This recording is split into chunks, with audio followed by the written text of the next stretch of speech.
This is Nick Baisley from FilmSnobbery.com. I'm here at the Orlando Film Festival, and I'm here. This is a real special treat for me, and I'm here with three very lovely people, very well-dressed people. They have obviously wardrobes much larger than mine because I wake up in this. But I'm going to have them introduce themselves and what they're all here for. Hi, I'm Sean Keohane, coordinating the Orlando Puppet Festival with a film festival track here at the Orlando Film Festival. And I am Heather Henson from Ibex Puppetry, and we have a puppet company, and we do a lot of producing of puppet things, including the Orlando Puppet Festival is one of the things that we produce here in Orlando. I'm Marsian. I'm a plaything and the creative chief officer for the Puppet Slam Network. Well, thank you guys for being here. And so tell us a little bit about the Orlando Puppet Festival that's going on that you've brought here to the Orlando Film Festival. Let's go down the line, just hear a little bit about it. Sure. Well, it's actually something that Heather created about 6 years ago to bring national and international puppet talent and to exhibit puppetry art in the Central Florida area and to bring it down to the area for people to see. So we have live performances in about a month. In the first weekend of December, we're going to have live puppetry performances all over downtown Orlando. And in 2 weeks, we're going to have an art exhibit at Avalon Gallery called Crime and Puppetment, exploring the darker side of puppetry. And this weekend, we have a special puppetry track at the Orlando Film Festival.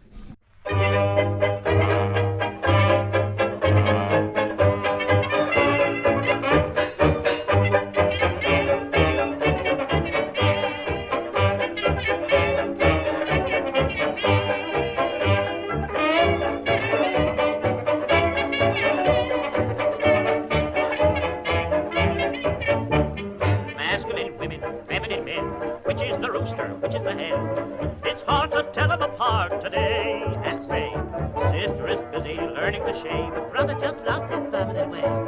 It's hard to tell them apart today. Hey, hey, girls were girls and boys were boys when I was a tot. Now we don't know who is who or even what's what. Knickers and trousers, baggy and wide, nobody knows who's walking inside. Those masculine women and feminine men.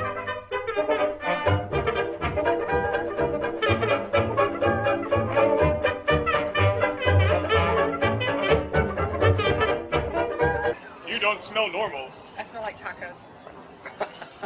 How can I smell like tacos? Do you have a secret you could tell me about tacos? We're getting ready to cross the line. Yes, we've kind of taken over one venue at the film festival here, Theater 11, and we've hijacked it and made it all puppet films for 4 days in a row. So this is very exciting for me, for us, because we have always, of course, I have a very warm, deep spot in my heart for puppetry on film, because this is a field that my father was the master of. I really think he nailed puppetry on film so well. He made it so perfect, from both kind of the funny Muppets of television and making those stars of television, as well as doing a great job at the fantasy films and making these full-blown cinematic adventures with Labyrinth and Dark Crystal. But here we're able to showcase a lot of other kinds of puppetry on film, and it's really, really been a thrill to just do from morning till night all puppet films all day long. Mm-hmm. So. And how about yourself? I never thought I would be a David Bowie impersonator, but this year I was for the Labyrinth sing-along. The Goblin Party. I that was the one thing, and you can ask my co-host, my director here, the one thing I wanted to do while I was here. As soon as I saw it, I was like, Labyrinth sing-along, yes! And, of course, the one thing I wanted to do, I missed. But... But we'll bring the sing-along to you. Thank you. Now, puppets are such a classic art form, and like you said, your father mastered that. I mean, not only bringing the puppets to life, but also the interaction with humans and puppets, making it seem like it's a real conversation, a real dialogue happening. I've always found that as I was growing up, it was very inspiring, from a creative standpoint. I want to know from each of you, what inspires each of you?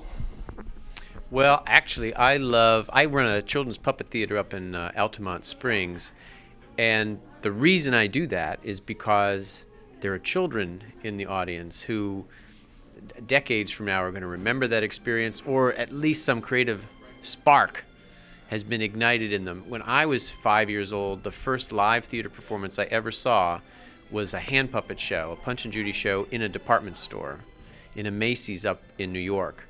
And I saw these puppets beating the heck out of each other and just acting horrible. And I thought, that is so cool. I tried to sneak into the back of the puppet booth. It was about this wide. The puppeteer was in there in the middle of the show, so he's kicking me with his foot, this 5-year-old kid, to keep out of the theater while he's still performing the show. And I thought, that, except for the kicking part, that's the kind of business I want to be in. It was really very cool.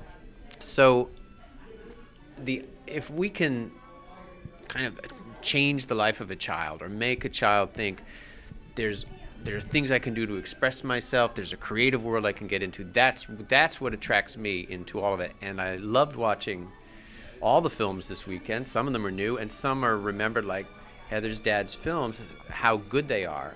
And what I felt as a child, a lot of it was funny, and it's warm, and it's a family feeling. A lot of it is just the sheer creativity is mind-boggling of what you do long before there were CGI effects. Dark Crystal we saw yesterday, and that it anticipates so much of epic films we're seeing now, epic fantasy films. And it's all just done basically with puppets. There are film effects, but basically it is live-action puppets, and it's extremely cool. Thank you.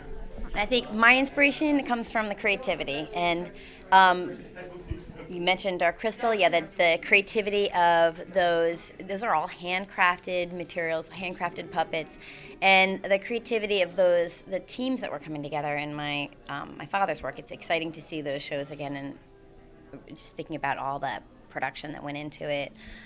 Also, the creativity of the other, I didn't mention the films that we've been showing. On Thursday, we showed all Handmade Puppet Dreams films. And Handmade Puppet Dreams is a film series that I've been putting together of collecting independently made puppet shorts.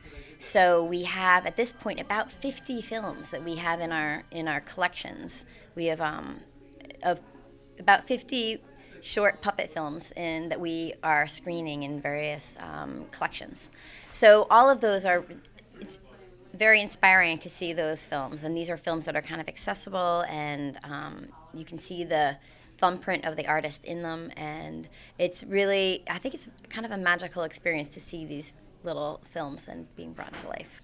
So the inspiration is exciting, the creative stuff. And then even today I was really inspired by seeing all the traditional art forms. It's really inspiring. And then you're more aware of how the culture of a tradition has created this art form, the puppet art form. Excellent, thank you.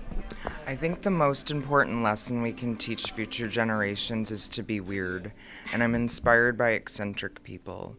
And I love the art form of puppetry because it's an opportunity to combine all of your artistic skills, from writing a story to creating the look of the puppets to getting your feet into the PR and how it's advertised and marketed towards people.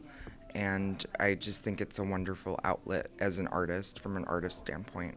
One of the last things I want to talk about, all the things that you're working on. Obviously, we talked about your work here at the Orlando Puppet Festival, here at the film festival as well. Like I said, you commandeered a whole theater here. What else do you guys have that you're working on where can other people see your work, whether it's here or anywhere else in the country? Well, let me see. I have a show called Panther and Crane that we just did a big tour of, and we hit a number of festivals with that. And so it's an environmental puppet spectacle, I like to say. And it's about the Florida ecosystem and a bunch of the different animals that exist in the Florida ecosystem, and the struggles of the whooping crane versus the human construction and development. That's one of my personal projects.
the Handmade Puppet Dreams film series, we are sending that around to film festivals and usually puppet gatherings and puppet festivals. The puppet festival, did we talk about that? I don't even know. Did we talk about the shows that are coming a little bit? We talked about it, but I was going to mention the Nativity specifically as a show that I'm writing. Well, I'm writing it from old sources, but it's going to be a Christmas play that we're doing, and The Selfish Giant. They're both kind of spiritual shows. They're for families, they're for children. But I think that'll be nice, and that's something we're working on. And also, of course, Pinocchio's Marionette Theater does children's fairy tales all the time, and that's pretty much my full time is doing that.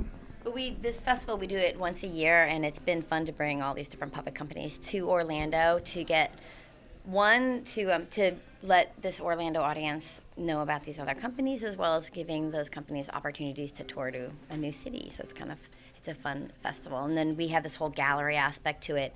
And what's another exciting thing is one of the filmmakers from Handmade Puppet Dreams, he's done 2 of the films, and then we've just produced a new film, helped make happen a new film of his, and then he's bringing all the puppets from that film, and it's going to be in the gallery.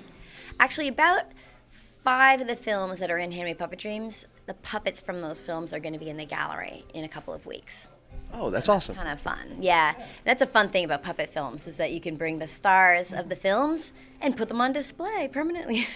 They can be on display for everyone to come and see. So it's a fun part of puppet films is I love to do a gallery along with puppet films because it is really seeing the stars of the film. You can see them up close. Excellent. That sounds like a lot of fun too. What are you up to, Marsian? I've been helping to organize the Puppet Slam Network, which is puppet slams, cabarets, and showcases for adult audiences. And we've been following about 40 of them for the past 5 or 6 years, with 4 in Canada and 2 in San Juan, Puerto Rico. So I'm excited about that. I have a show called Bride of Wildenstein, the musical about an aging socialite who recaptures the attention of a philandering game hunter husband by getting surgical procedures to become more cat-like, based on a true story but fictionalized. And I'm working on the music for that now and hope to be touring that around soon too. Excellent. Now, just one last question, and this can go for all 3 of you. With puppetry being and Muppetry and all that being such an established art form, what do you guys do personally to put your own little spin or your own touch or signature, so to speak, on everything that you guys do when you go out and show something? Well, actually, I guess with me, a lot of it is I have my own sense of humor, which I think it's funny. I don't know if anyone else does, but so I like to. You look like an amusing pal. Well, yeah, I get that a lot.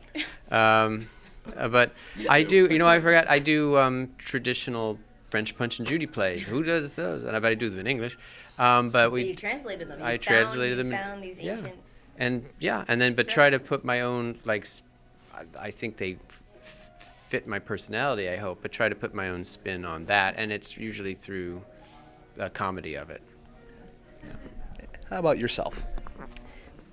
I guess I would say the shows I was telling you about, the environmental shows, that's definitely that's all.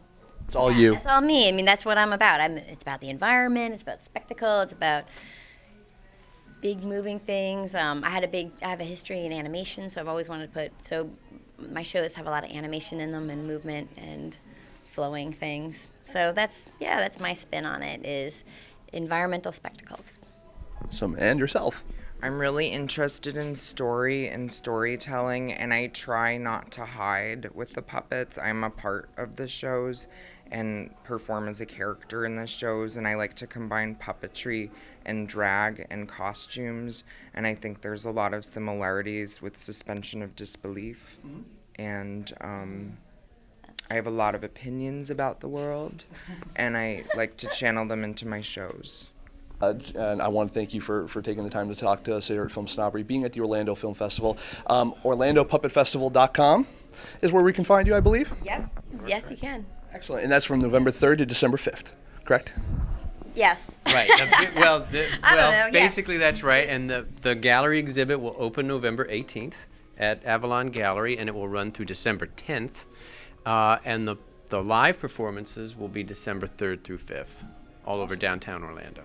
Awesome. And then Thank. handmadepuppetdreams.com, and that's for the puppet films, the short independent puppet films. Is handmadepuppetdreams.com, and ibexpuppetry.com is kind of a And we will There. be relaunching puppetslam.com shortly. yes. Groovy. Thank you. And you can see children's shows at pinocchios.net. And you can always friend us on Facebook through Ibex Puppetry. Great. Awesome. Well, thank you again for all three of you sitting down. I know it's getting late too, so